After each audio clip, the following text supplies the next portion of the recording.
আসসালামু আলাইকুম।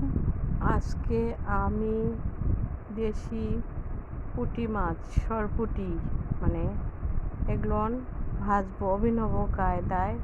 আপনারা দেখুন কিভাবে সরপুঁটি মাছ ভাজলে খুব সুস্বাদু হয় এবং খেতে দুর্দান্ত হয়। এই সরপুঁটি মাছটি আমি লবণ, হলুদ দিয়ে এবং গোলমরিচের গুঁড়া দিয়ে আগে মেখে রাখবো ঘন্টাখানেক আগে। তারপর এটা মেখে রাখার পর যখন ভিতরে লবণগুলো ঢুকবে তারপর আমি ভাজবো।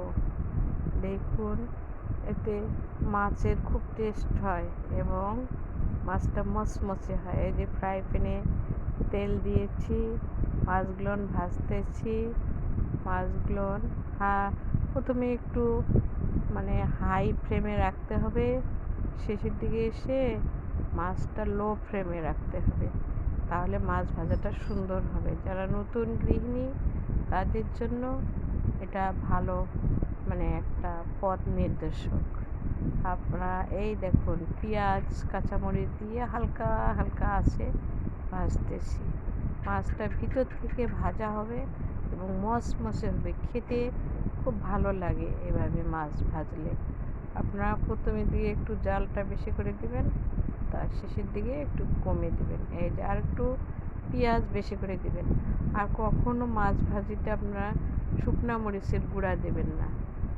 এই দেখুন শেষে মাছটা কি সুন্দর ভাজা হবে, লাল লাল। কাঁচামরিচ দিবেন আর পেঁয়াজটা একটু বেশি করে দিবেন, শুকনা মরিচের গুঁড়া দেবেন না, একটু গোলমরিচ দিবেন, স্বাদ হবে।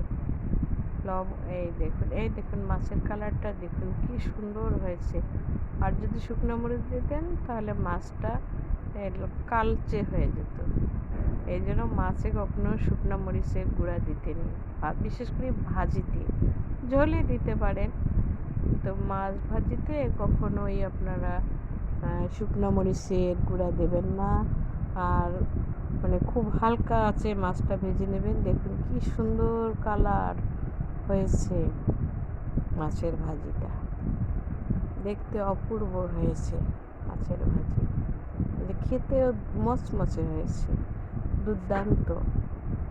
এই যে ছোট এই পুঁটি মাছের ভাজি।